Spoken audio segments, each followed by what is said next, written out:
Hello everyone and welcome back to my channel. My name is Em. Today's episode is the same format as my regular episodes, but this is a holiday special because I am a raccoon of the people and so dumb.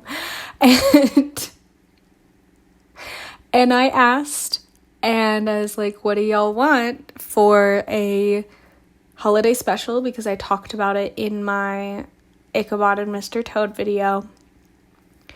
And predominantly it was like 80%.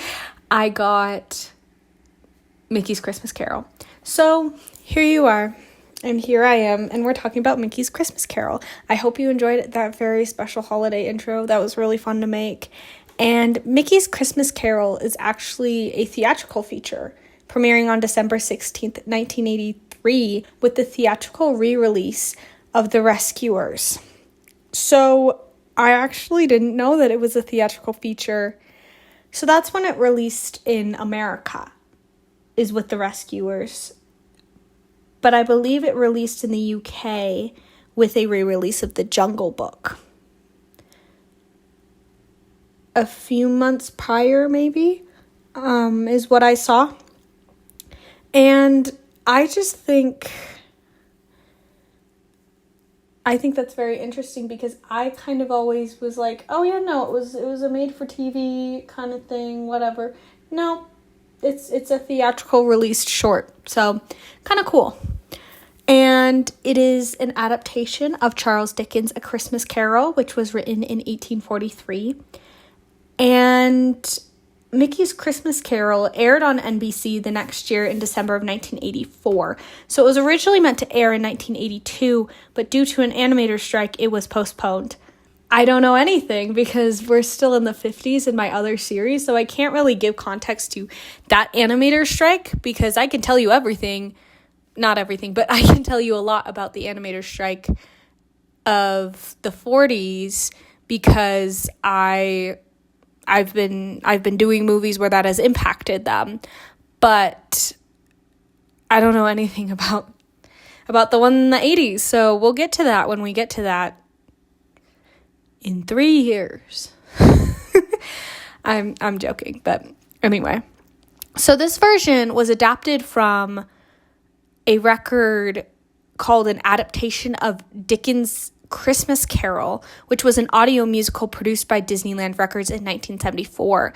Some differences from this version to that version is that in that version, Merlin played the ghost of Christmas past, and the evil queen in her old hag form, I guess, her old woman disguise, played the ghost of Christmas future. And Honest John and Gideon also played the collectors for the poor, which is really funny and ironic, but that's neither here nor there. I think that the change with and having it be Ratty and Mole is a much better change than Honest John and Gideon. I don't trust them with my money, and I would not trust that it would. You say penny for the poor, Honest John, and I think it's just going right into your pocket and not to anybody who actually needs it. No cheese is for us Mises. That's all I have to say. Honest John is going to eat the cheese for the Mises. And Scrooge McDuck was actually named after Ebenezer Scrooge, but this is not his first appearance. His first appearance was in a comic in 1947, so this is not the creation of Scrooge McDuck over here, which I think I kind of talk about in my thoughts, is like, this might have been the first. So it actually is the first theatrical debut. Like, I can't fully confirm this because I tried to do some research and I tried to look on some things, tried to cross-reference some things. The Disney Wiki has a lot of weird random things. If you ever, want to fact check yourself or, go on a little thing. Some people are really, really passionate about this, and the Disney Wiki has a lot more than even the Wikipedia does at times. and I like how it's structured a little bit more at times than the regular Wikipedia when doing research, at least to start. And I tried to look, but I couldn't really confirm this, but I kind of feel like this might be Scrooge McDuck's theatrical debut, meaning like theater debut, because this short was released in theaters. This was the last time Clarence Nash would voice Donald before he passed in February of 1985. And the short film was nominated for an Academy Award for Best Animated Short Film, which was the first Mickey Mouse short since Mickey and the Seal in 1948 to be nominated. This was the first original theatrical Mickey Mouse cartoon produced in over 30 years. So, not counting re-releases, the last Mickey cartoon, original in theaters was in 1953. This was also the first time we see this certain design of Mickey where the eyebrows from the 50s have been abandoned. So, during the 50s, Mickey kind of had these eyebrows, and so this is kind of a true to form where Mickey doesn't have eyebrows again. I don't know why. He decided to grow them out, and then he said, "Nah, I'm shaving them again." This isn't the last time Mickey's design gets played with. Mickey has gone through so many changes over his almost 100 years being around. My goodness. Mickey's getting old and decrepit. The graveyard scene was the first time Disney used animation photo transfer process, which is a system where they photographically transfer the lines or color onto animation cells. So this can help to control line easier and allow for colored lines, not just black. I'll be honest, I tried to kind of look and see if I could understand what the animation photo transfer process actually is, and that's all I understood. Yeah, I am so sorry. If you're curious about that, I would recommend doing some of your research by yourself, because I tried and I could not fully understand what was being said when I read about it. I just think it got a little too techy for me and my brain, but yes, there's that. And Mickey's Christmas Carol includes several characters that had not been on screen in decades, namely Horace Horsecollar and Clarabelle Cow. Other cameos include Mr. Toad, Mickey's nephews, Donald's nephews, Minnie's niece, Cyril the horse from Mr. Toad from The Wind in the Willows, the Big Bad Wolf, Gus Goose, Patricia Pig, Percy Pig, Clara Cluck, Grandma Duck, Chip and Dale, Bongo and Lulu Bell. I did not see Bongo and Lulu Bell, which makes me a little sad, because when I read that they were in there, I was like, where were they? So, next time you watch it, be sure to look for all these. Cocky Locky. That one's a little sus. Uncle Waldo from the Aristocats. Angus McBadger from The Wind in the Willows, Secretary Bird from Bedknobs and Broomsticks, Lady Cluck, Sis, Tagalong, Skippy and Toby, Mother Rabbit and Grandma Owl, Otto, all from Robin Hood, 2 of the 3 Little Wolves, and 2 of the Weasels. Clarence Nash was the only original voice actor to appear in this film, meaning he was the only one who had originally voiced his character that would appear in this film. The voice actors for the other characters had passed away in the late 60s to 70s. So Walt passed away, Pinto Colvig had passed away, Billy Butcher had passed away, among others who did those voices. And this was the first time in animation that Alan Young would voice Scrooge. And he had voiced Scrooge in the audio record version that I was talking about earlier. And he would go on to voice Scrooge in many projects, including DuckTales, the 80s version, the first version of DuckTales, and any subsequent voicings of him until he passed in 2016. And this is also the first theatrical appearance of Wayne Allwine as Mickey, who would go on to voice him for many years. I think if you are kind of a millennial or Gen Z, that's kind of, I think, who you think of when you think of Mickey is Wayne Allwine. I really hope that I'm pronouncing all of these names correctly. So, like, when you think of, like, Once or Twice Upon a Christmas or House of Mouse, like, that's who you think of.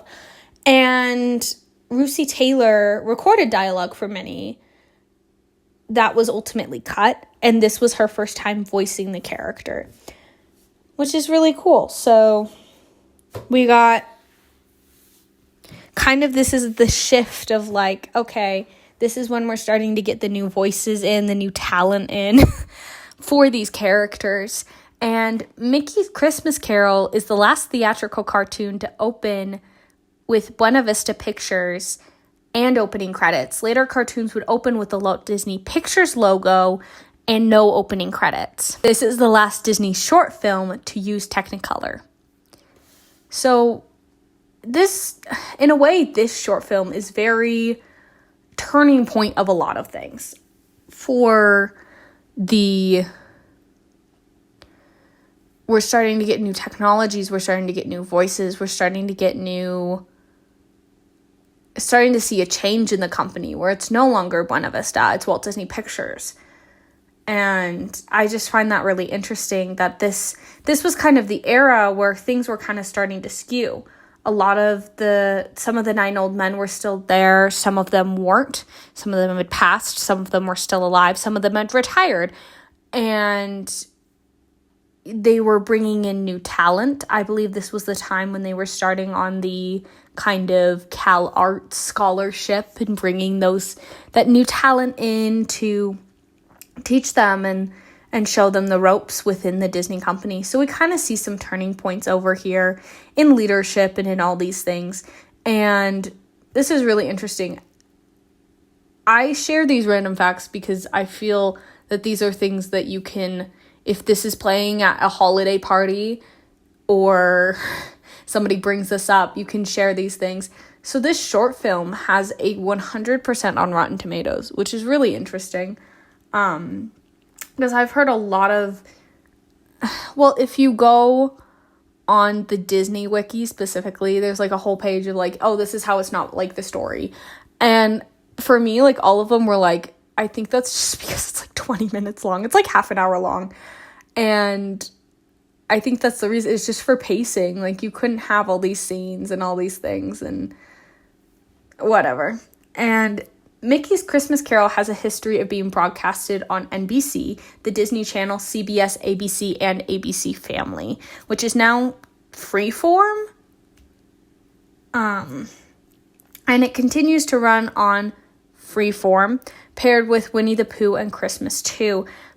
But they've found that there's some weird edits for commercials, such as the chocolate pot roast with yogurt line being edited out and the famous Goofy holler. And the broadcasts in the 80s and early 90s would normally last 1 hour, with the first half consisting of Donald's Snow Fight, Pluto's Christmas Tree, which is one of my favorites, and The Art of Skiing, which is actually where the iconic Goofy holler originates. Each had a segment before their respective short, where the character featured in it would talk about their favorite Christmas. And apparently Pluto was being kind of translated by Mickey. I really want to see if I could find those. And finally, for my last fact, this short is featured in Snowden at the House of Mouse. Anyway, on to my husband and I's thoughts. And he has some pretty good things to say. As someone who has read A Christmas Carol, he kind of attributes some things to that and some cool ideas. So yeah, let's move on to that. So we just finished Mickey's Christmas Carol, and if you hear something in my voice, I haven't been feeling amazingly well. So if you hear some sickness and some hoarseness, that's just what's going on with me. I'm fine for the most part. Just a little. I think it's just the change in the weather is really affecting my voice. At least you got me, though. My voice is perfectly fine. Yeah. So we just finished Mickey's Christmas Carol. And in fact, this is the best one for you to watch because you've read the original Christmas Carol, so we can have a conversation about how it compares. Yeah, I mean, granted, it has been a little bit, so there might be some details I'm a little foggy on, but a good portion of it. I really love this as a special. I think it's really great. I really find it cool. I think that it's just kind of gorgeous. I don't like it as much as Muppets Christmas Carol, but that's kind of a given. Muppets Christmas Carol is like one of my favorite, if not my favorite, Christmas movies or holiday movies to watch. So Mickey's Christmas Carol, I don't know. I think the first time I watched it, it was snowed in at the House of Mouse. So I kind of watched it a lot as a kid. And I like it. I have no idea whether or not this is the introduction of Uncle Scrooge as a character. I don't know. I guess we're going to have to see with my research on that. I was like, it makes sense to me. I mean, Uncle Scrooge, his name obviously came from something. Mm-hmm. What I like about this is they use like these random kind of side characters from different projects or just characters from projects to kind of fill out the story and make it kind of feel a little bit more real instead of just using the gang. Like, I like how they use the Mr. Toad characters. I like how they use the Robin Hood characters. And they have Jiminy Cricket and the giant. Yeah, Jiminy Cricket and Willie and all these things. And I think that Jiminy Cricket makes a lot of sense as the Ghost of Christmas Past. And I think he does, in fact, a better job than the one that they do in the Muppets, which is such a weird thing to say, but I think he does well. And then this is such a me thing. I don't like Willie that much. That's so sad. I liked Willie. I thought he was great.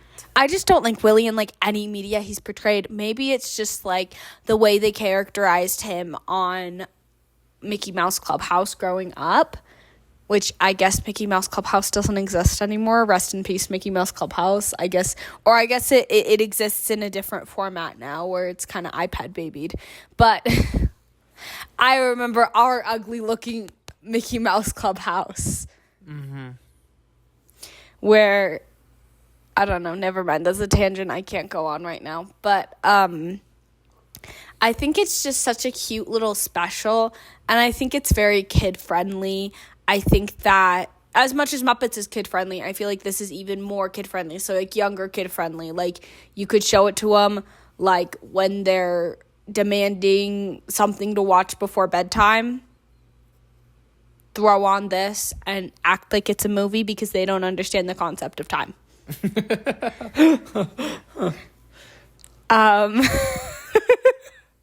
They're not going to understand the difference between an hour and a half long movie and a half an hour short. What are you talking about? But I think that just the characterization is really good in this. And I think it's so funny because I think that it tells its story in such a short amount of time. And I think it just tells such a good story in such a short amount of time that you have to kind of applaud them for it. And one thing I'll always love is the little gimmick of, and I thought it was in this movie, but I might have been wrong, about Mickey cutting the peas. I swear he starts cutting the peas in half. Oh, no, he did. He did cut the pea in half. Okay. But you might be also mixing it up with the Fun and Fancy Free, where they have the moment they have the same gag. Yeah. But I think they also do, well, they do it with the bean. They don't do it with the pea. But yeah, I thought I was right. They do it with the pea here, and they also do it with the chicken. And with the turkey. The turkey, which I actually think that might technically be a Cornish hen because Cornish hens are about that size. Oh, yeah. It's probably not actually a turkey, given how big it is. It reminds me of like those just like those kind of things in cartoons where it'd be really small. And do you remember like those the little like the things where you would like color them and then they'd shrink in the oven? No. Oh. some audience members will understand what I'm talking about. So like you'd color it, and then it'd be made of like some sort of plastic or something where it would shrink in the oven down to like it would be like a regular size thing, and then it would shrink to like that. To like stamp sized? Yeah. No, not like stamp sized, like maybe a little bit bigger. Okay. So it'd be like small. But I remember, yeah, so I kind of thought that, like, I like the opposite of that cartoon gag. Like, there's been cartoon gags where you put, like a tiny thing in the oven and then it blows up to this big old thing. So I thought it was funny that was kind of, like, the opposite. And I always just find that funny. And I just think it's funny because you come from Muppets Christmas Carol, how nice Minnie is in this one, even though she has the judging eyes of, like, I don't like Scrooge. She's not going to say anything because she's Minnie, and she's, like... Well, I think it's also true, like, that's... The Muppets version is a bit closer to how she is in the book, right? There's all the different parts where she, like, criticizes him and stuff. But, yeah, that was interesting. I forgot that you pointed that out, you know.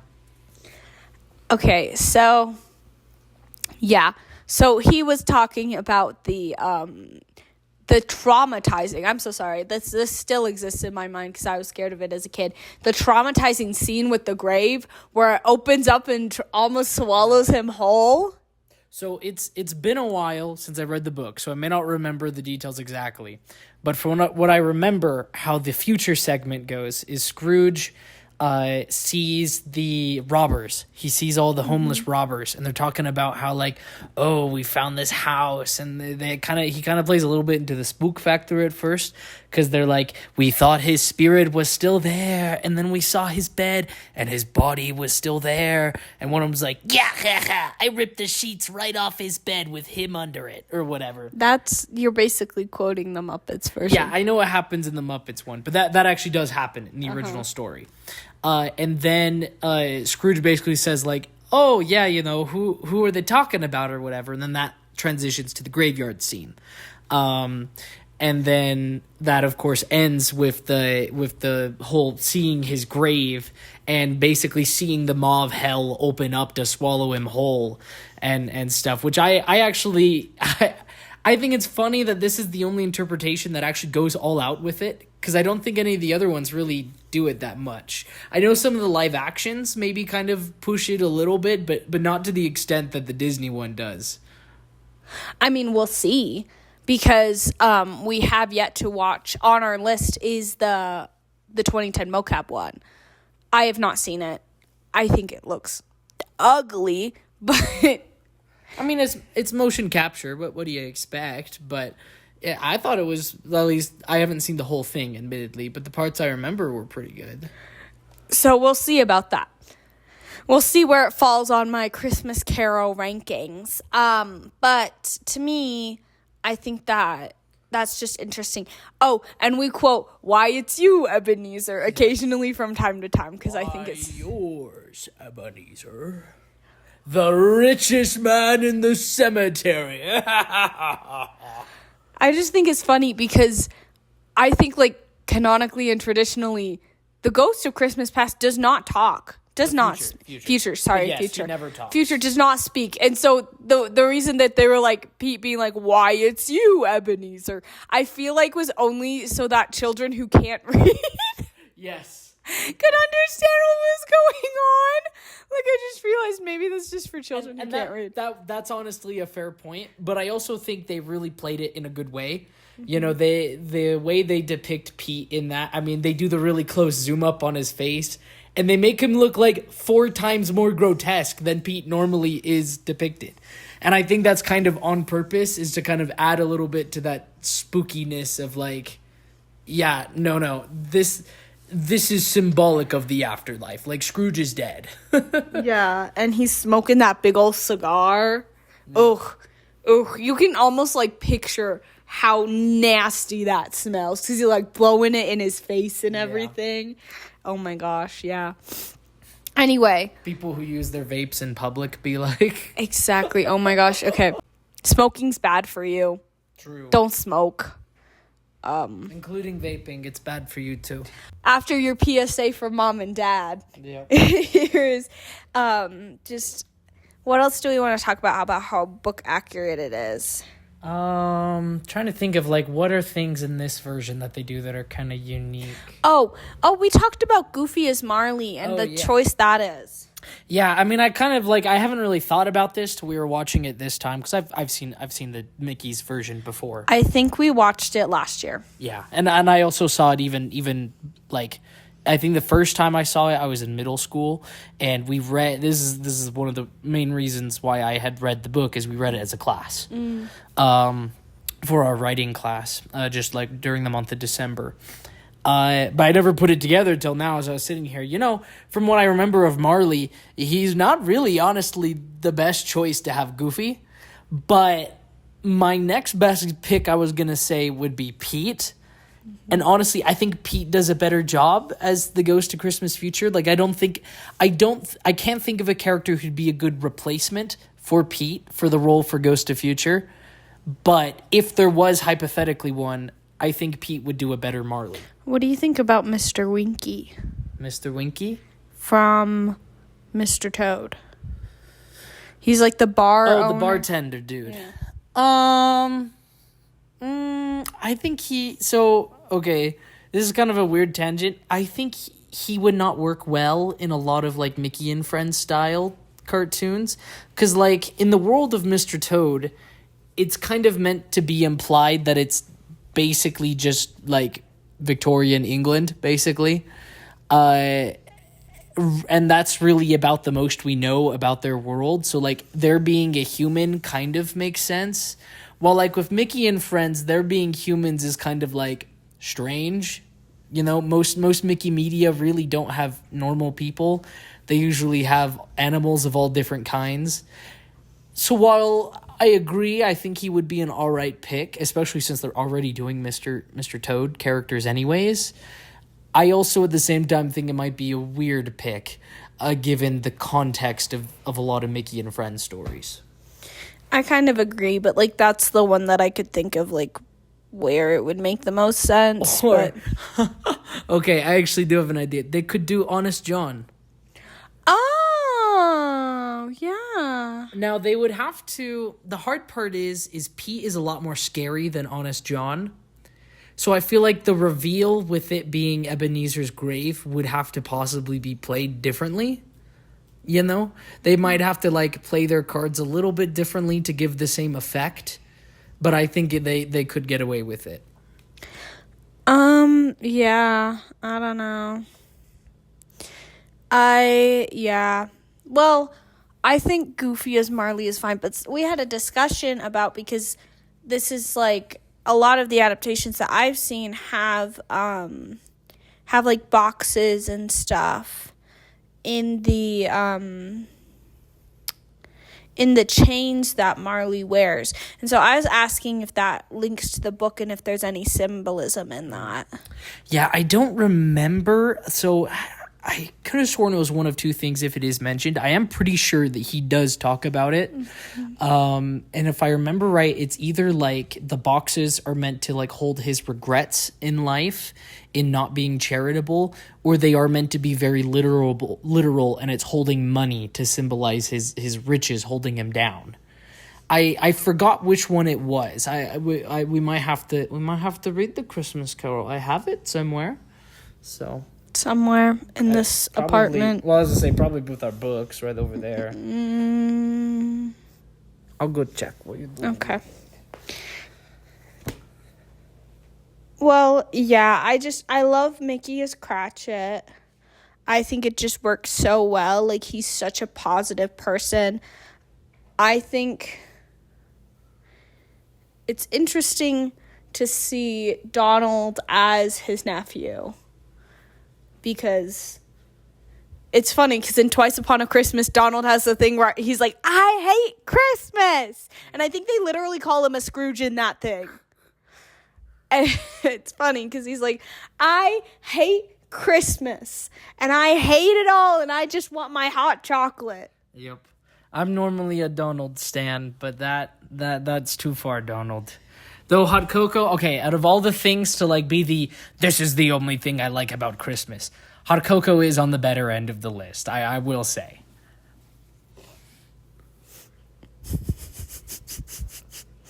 I was going to make a joke to my mom and say, Mom, if you're watching this, this is you.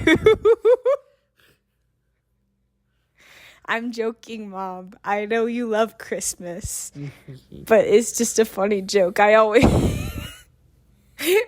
kind of associated that one with you because you love hot chocolate so much.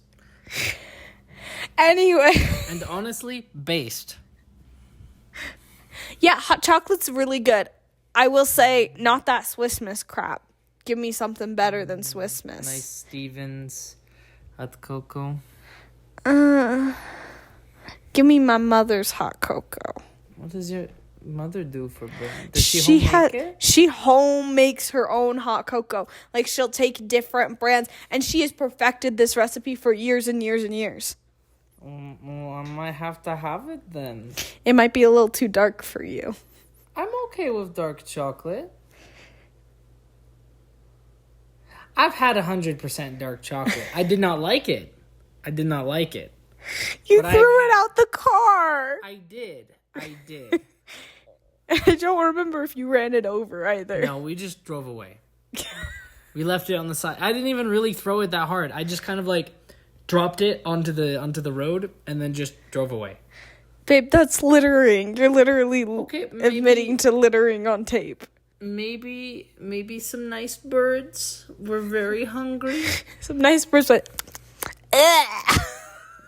Maybe it went back to the soil it came from. Because it tastes like that already. It kind of did. Well, it's because it's like 100% cacao. Like, they don't even add any sugar or anything to it. They just fully process it. That's baking chocolate. Well, then why is it in the sweet section? I don't know. For some freak. Like me, to go buy it? Yeah. Because I don't even think my mom goes to 100%. I think she goes to 80 or 90. But only a freak goes to 100%. Especially when you like Hershey's chocolate bars. I don't like Hershey's. I'll eat the Hershey's if you give it to me. Okay. Well, side tangent about chocolate. Done. Let's change the subject.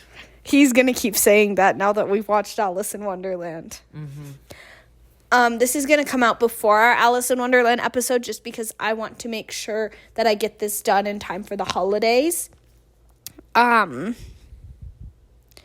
Just because all y'all wanted this holiday special. And I'm okay with that. That's fine. It's such a valid thing to say, hey, we want a holiday special because on something that you can't cover because you're going to cover it in a few months or in a year or whatever. And that's so valid. I'm like, I really wanted to cover the Pooh, A Very Merry Pooh Year, because you have, whatever. And I did want to be more inclusive to other holidays, but I'm like, what are we gonna watch? Like, there are some other movies that cover holidays, but I'm like, okay, let's move on to... Let's change the subject again. But I wish Minnie had more of a part in this because I genuinely love Minnie. And another thing is, I don't know if you've seen these. They're doing like a character like dining at Disneyland, I believe, where they do the Mickey's Christmas Carol gang, where they have them dressed up as their Mickey's Christmas.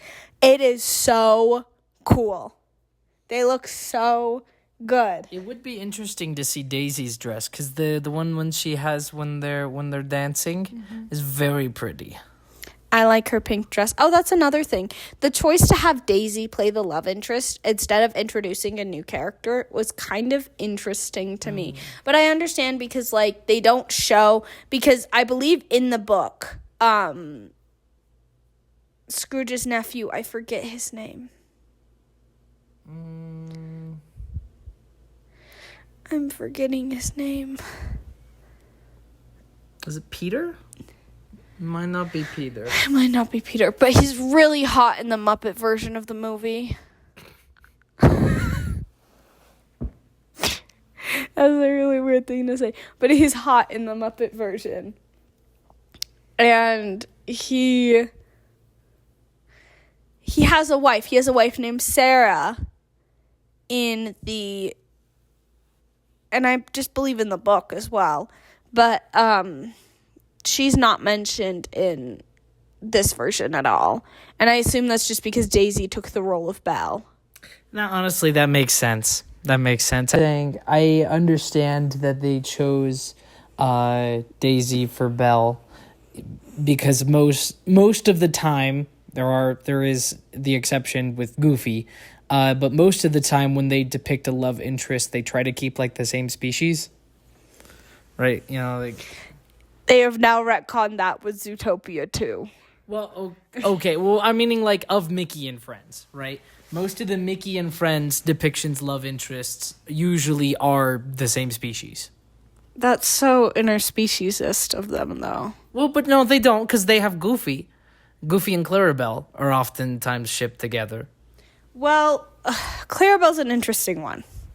Because at times you have Goofy and Clarabelle, but then also at times you have Clarabelle and Horace. Well, I don't think they're, like, properly a thing like Mickey and Minnie are, where they're basically confirmed to be married. Mm-hmm. I don't think it's, like, that type of situation. I just think it's, like, they just tend to choose ones in similar practice to Mickey and Minnie.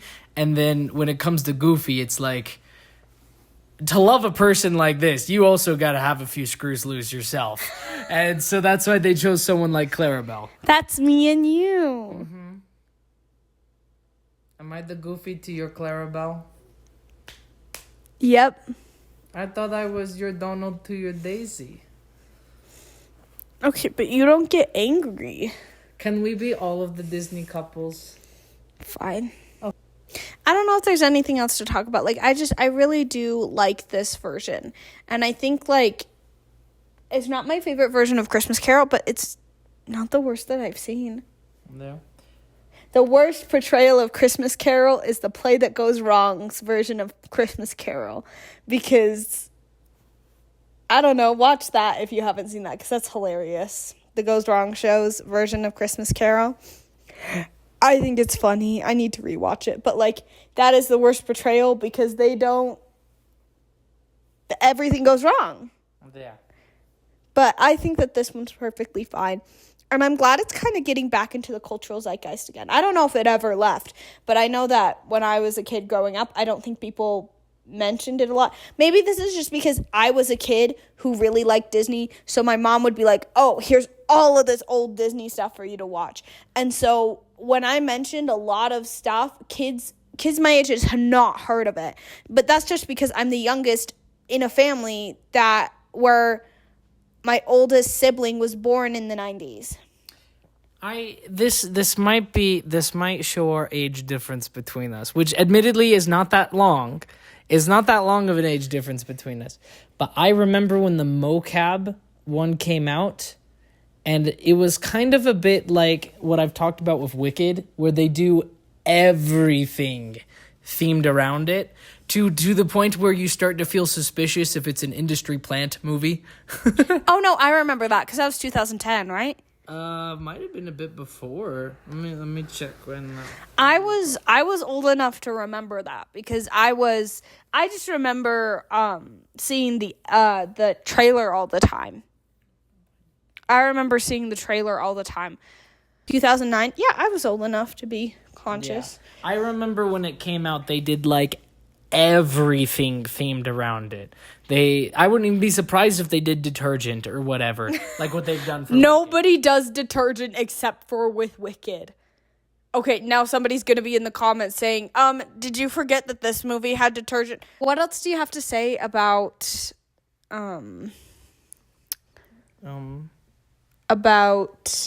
Christmas Carol, Mickey's Christmas Carol specifically? Nothing too much. It's a good movie. I liked it. I know we're not tier listing it, but if I did, it's an A or an S. It's a good one. I think, yeah, I'd say an A or an S. I think it's good. do you have any parting words for the lovely listeners?